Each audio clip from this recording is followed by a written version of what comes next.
Hello everyone, and welcome to... Previously on this quest of mine to develop a game using no sort of game engine whatsoever, I have invented physics and then I also invented animation, which just leaves me with the part where I actually have to make gameplay. Luckily, that's my favorite part. My goal right now is to implement all of the player controls, and boy do I have a lot of controls to implement. So I'm going to go ahead and add a boatload of advanced movement mechanics to the game right now.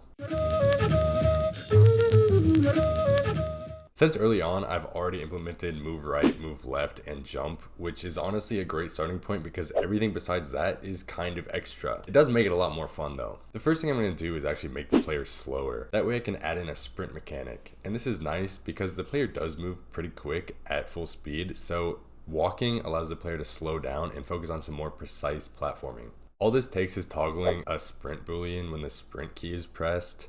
And then if the player is walking, I use the walk speed, and if they're sprinting, I use the sprint speed. Isn't that something? Next mechanic, let's hit it. We need a good old-fashioned double jump. This one is almost as easy as sprint. All you gotta do is check if the player has already double jumped, and if they haven't, then just let them jump again. It's actually a little more complicated than that. See, I don't think there's anyone in the world who can hold down a key for only one frame. Usually if I press a key, it's held down for about 4 frames at 60 FPS. So this means on the first frame, the player will use the jump, and then on the second frame, they'll instantly use the double jump. This is not ideal. This isn't hard to deal with though. I'll just check if the jump key has been released before I let the player double jump. We are cruising through these. Onto the dash ability. Here's what I'm gonna do. I have a set speed and distance. When the dash key is pressed, I'm gonna take the player's position, and then I'm gonna move them at that speed until they've traveled that distance away from that position. Let's also turn off gravity and disable all the other abilities while the player is dashing. Oh yeah, and maybe cancel the dash if they run into anything. Thanks. I'm going to make this the first ability that gets put on a timer. That does mean that I have to implement a timer system though. Luckily, timer systems are not hard. It's actually like the simplest thing in the entire project right now. You'd think that this would probably be a good time to hop back into Sprite and make some new animations for all these abilities I'm adding, like the dash ability. And you'd think wrong, because why would I ever make new art for my dash ability when I just be lazy and reuse a frame for my sprint animation? You're not that wrong though. I am actually going to make some new animations for the other new mechanics I'm adding.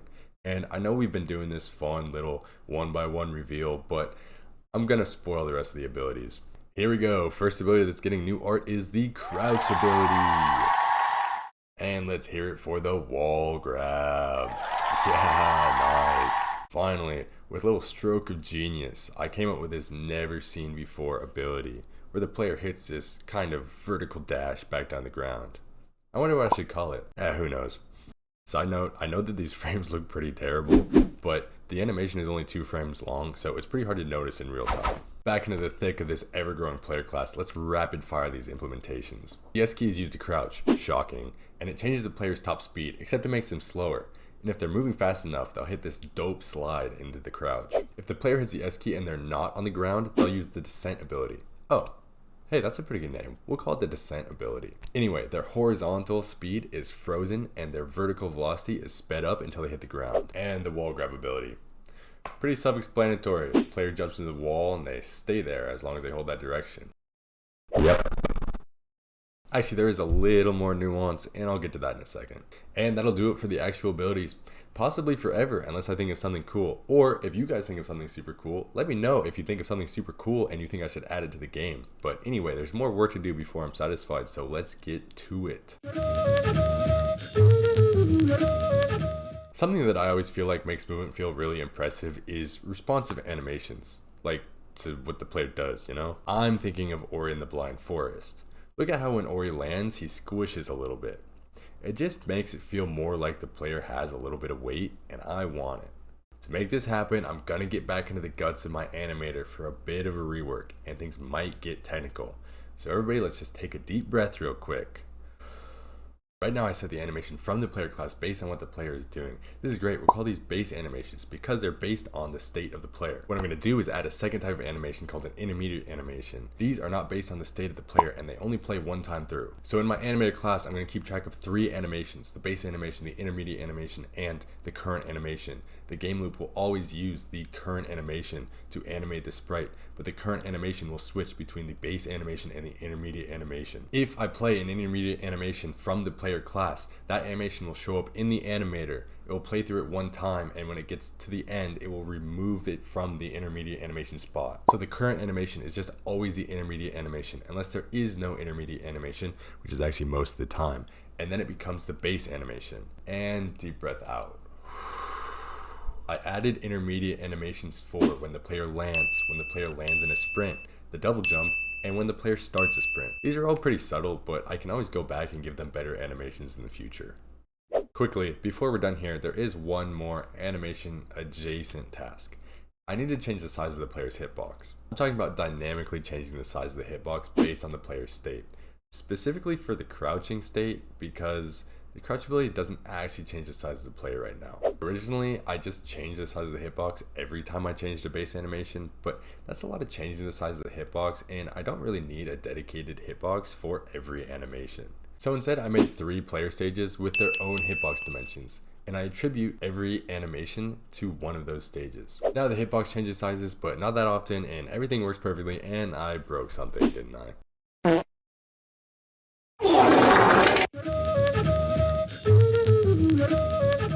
Yeah, I don't want to deal with this. I'm just here for the fun stuff. Good thing I know a guy that'll take care of it for me. Justice! It's the bug detective. Can't you tell I'm a detective because of the... it doesn't matter. You might have thought this bug was caused by the hitbox changing sizes. Probably because that guy just said it. But because I'm way smarter than that guy and can also pretend this didn't take days to figure out, I will not be making such assumptions. Like any good detective, let's start by looking for clues. Show me the metadata. What do you mean you don't have a metadata setting? Fine, I'll do it myself. Bam! Aha! After much testing, I finally figured out the conditions to clip into the ground, and I can see the burp clearly now. It's you. No, I'm serious. The entire issue stems from this alligator facing the wrong way. See, when the character detects collisions, if there are multiple collisions detected, it takes the collision with the smallest overlap. But that's not really right, because that means we're registering the object that's further away. Let's just flip that around, and case closed. Thank God I know Detective works for free. That would have really sucked if I had to comb through all of my code to find such a small issue. Anyway, back to... Justice! You know the drill, probably because we literally did it 10 seconds ago. Show me the conditions. I see. It's so simple. I knew it all along. This bug stems from the collision detection logic being dog shit. Oh man, I wish somebody would have seen this coming. Everything's working pretty smooth for now. Is this gonna break in the future? Absolutely. I know I'm gonna have to rework this just because there's no way I won't. This is actually not a big deal though. Originally, a collision is only registered when 2 hitbox edges cross paths. This allows the player to bypass registering a collision with the wall if they dash from a place where the hitbox edges are in the same spot. This shouldn't be possible anyway. I'll fix that too though. If I rewrite collision detection to use the entire area of the player's hitbox when detecting collisions, this issue can be neutralized. Before I hand things over, there are a couple other glaring bugs that I'm going to take care of so I don't have to wait for the other guy to discover them.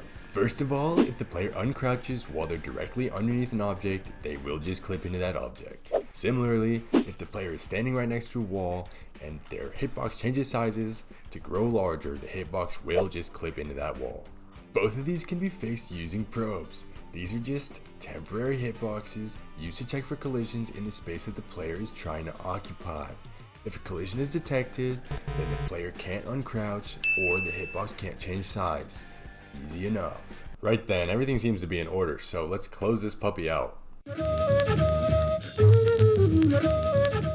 Just to make sure I'm satisfied with the way movement feels, there are a couple more things to get in order. First of all, remember when I said there was a little more nuance to the wall grab? Well, I added new trees to both the jump and the dash abilities, so when they're initiated from a wall grab, it'll have the player move away from the wall. I also decided to have the player start losing their grip and slowly sliding down the wall over time. And I made it so that the player can only grab a wall if the wall is high enough up compared to the player, to avoid situations where it appears that the player is grabbing with their feet.